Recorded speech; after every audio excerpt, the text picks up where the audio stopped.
While 2018 is packed with a number of highly anticipated big budget games, it's also filled with a bunch of exciting new indie games that you shouldn't miss out on either. There are so many hidden gems to keep track of, but here are 5 indie titles that we've played and we can't wait to see more of. Even if you aren't familiar with the name Keita Takahashi, there's a good chance you've played his most famous creation, Katamari Damacy. That game solidified his reputation as a developer with an eye for cute characters and absurd scenarios, and Watam, Takahashi's upcoming PS4 and PC game, fits the bill perfectly. It's a game about experimentation and discovery, where the act of play is valued over completing explicit challenges. Some could argue that it's not a game at all. So be it. Maybe Watam deserves to fall into a category all its own, because it's definitely unlike anything else around. Playing as a mayor with a bomb under his hat, it's your job to create colorful explosions to attract new citizens, and you accomplish this by holding hands with different objects and characters in your environment. The pre-explosion interactions produce many kinds of unexpected surprises, lending Watam a consistent charm that only grows with each explosion, as new potential friends and sources of entertainment enter the scene. We've only played a fraction of Watam so far, but it instantly puts a smile on your face, and we can't wait to see what else Takahashi has up his sleeve. Speaking of Katamari Damacy, Donut County is a lot like that, just in reverse. In Donut County, you control a hole in the ground that grows the more you can get to fall inside of it. Start small with lawn chairs and pebbles and work your way up to buildings and even mountains, all while solving physics-based puzzles to fit everything in the hole.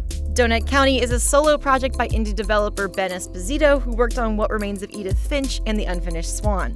Playing as a whole sounds really silly, and Donut County's colorful art and sassy animal characters are cheekily charming, but in practice, it's meditative and relaxing to play. We're excited to see more of what Donut County and its trash or treasures have to offer, and hopefully what's at the bottom of that hole. The Gardens Between uses some clever tricks to present a story about nostalgia and friendship between two protagonists. As a narrative-focused puzzle game, each stage is presented as a hodgepodge of memories, referencing moments and locations from their youth. Maneuvering both characters past giant constructs of their past, you'll come to understand that their memories hold a deeper meaning, one that examines their bond and how it ultimately shapes their future. Playing with time and perspective, moving your characters forward and backwards will affect time. To solve the many puzzles, you'll often have to separate the two characters and have them tackle their own unique challenges to help the other move forward. But by the end of every stage, they'll unite and move on to the next level, together. The Gardens Between is definitely one you'll want to keep an eye out for in the future.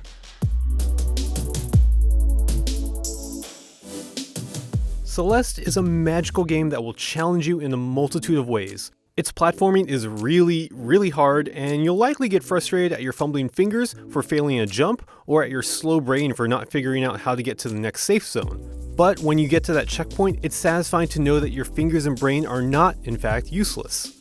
More than its platforming though, Celeste's story is challenging.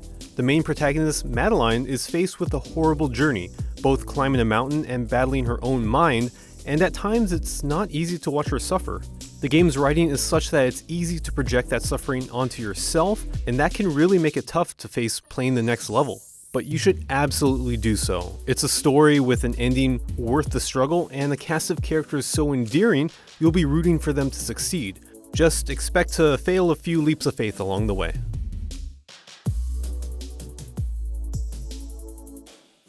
Way of the Passive Fist offers a unique twist to the side-scrolling beat-em-up genre.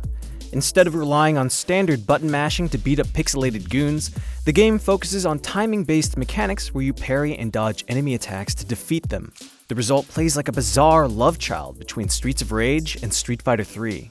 The action is fairly straightforward. Enemies take turns trying to fight you, gradually teaching you the varying pace of their attacks before eventually tiring out, and at which point you simply push them over.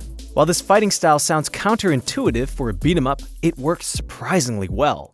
The act of parrying and evading is easy to execute, yet it offers a steady degree of challenge, especially against multiple foes with different attack patterns. Add that on top of a Fist of the North Star-like narrative, and you have an action game that's as charming as it is mechanically distinct. So those are the 5 biggest indie games that we're looking forward to this year, but again, with so many to choose from, there are plenty that we didn't mention. If you know a game that people might be sleeping on, put it in the comments below, and don't forget to visit GameSpot.com for more coverage on all of these games and more.